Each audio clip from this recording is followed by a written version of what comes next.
orang-orang Nasrani itu dia punya ilmu, dia tahu, tapi dia nggak mau pakai.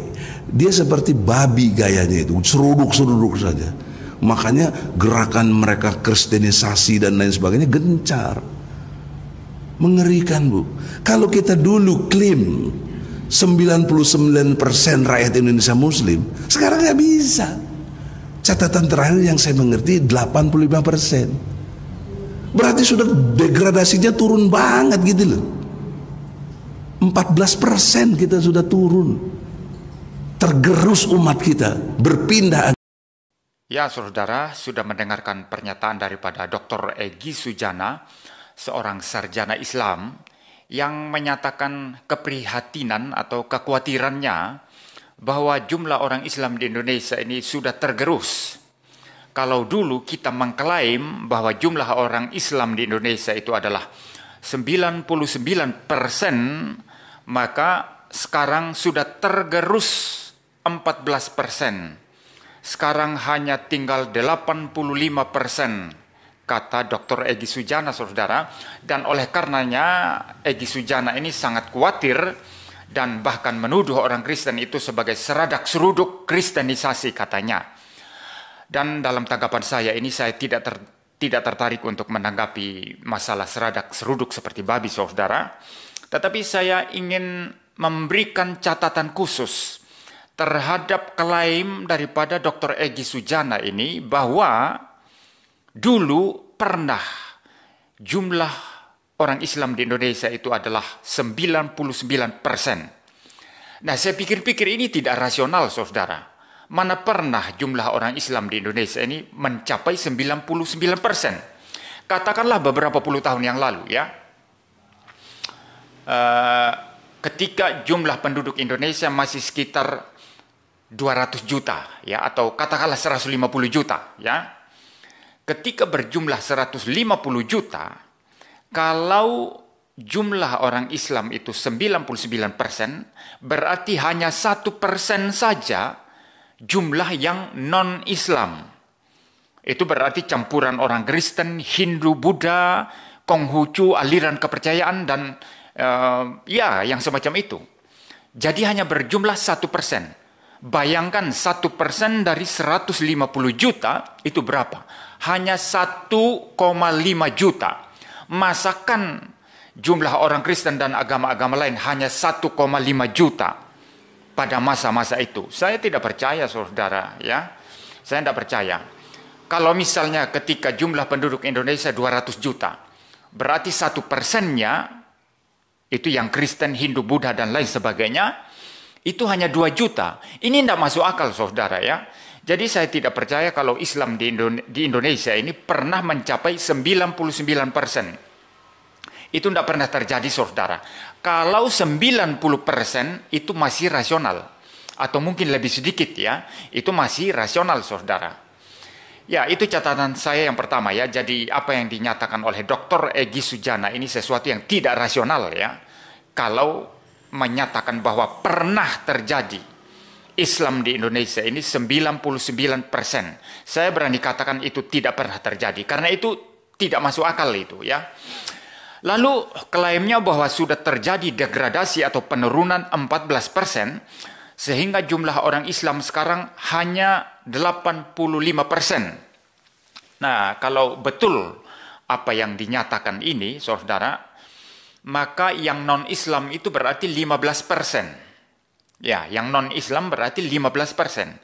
Katakanlah dari 15% ini, 12%-nya adalah orang Kristen. Berarti kalau jumlah orang Kristen adalah 12% dari total jumlah seluruh penduduk Indonesia, itu saya coba kalkulasi, itu sekitar 32.760.000 orang. 32.760.000 orang Kristen di Indonesia. Itu dari jumlah total 273 juta jumlah penduduk saat ini, ya, jumlah penduduk Indonesia saat ini. Nah, itu cukup besar, saudara, ya. 32 juta itu besar. Maka oleh karena itu, kelihatannya Dr. Egy Sujana ini sangat-sangat khawatir dan sangat-sangat prihatin, saudara. Tetapi catatan lain yang saya mau katakan itu statistik dari mana ya yang mengatakan sekitar 15% itu adalah non-muslim, sedangkan yang muslim 85%, dan kalau kita perkirakan dari yang 15% itu sekitar 12% itu adalah Kristen. Itu catatan dari mana? Kalau itu catatan resmi, ya, kalau itu dia dapat dari catatan resmi, maka bagi saya ini tetap tidak menggambarkan situasi atau keadaan yang sesungguhnya. Karena banyak petobat baru dari agama lain yang masuk ke Kristen tetapi belum bisa mengubah KTP. Kenapa belum bisa ubah KTP? Karena takut dengan keluarga, takut dengan lingkungan, takut dengan masyarakat sekitar dan lain sebagainya. Sehingga mereka memilih untuk tidak mengganti agama di KTP. Tapi mereka sudah Kristen, mereka setiap minggu ke gereja, bahkan pelayanan di gereja, ya, saudara. Jadi kalau itu yang dirujuk Egy Sujana tadi bahwa jumlah Islam 85%, lalu sisanya agama-agama lain berarti 15%. Katakanlah dari 15% itu 12% Kristen. Kalau itu merujuk kepada statistik yang resmi, saya tetap mengatakan itu tidak menggambarkan kondisi yang asli, fakta yang asli. Karena faktanya ada banyak petobat baru yang masuk ke Kristen, itu belum mengubah KTP. Sehingga saya pernah membaca satu riset yang lain yang bersumber dari dalam kekristenan sendiri yang mengatakan bahwa itu sekitar 4-5 tahun yang lalu kalau saya tidak salah. 4-5-6 tahun yang lalu ya, sudah lama. Mengatakan bahwa jumlah orang Kristen di Indonesia ini sekitar lebih daripada 40 juta orang. Ya, lebih daripada 40 juta orang. Jadi di atas perkiraan saya tadi ya, berdasarkan apa yang disampaikan Egy Sujana ya. Kalau yang non-Islam 15%, berarti kira-kira yang Kristen 12%. Berarti 12% itu sekitar 32 juta lebih ya jumlahnya ya.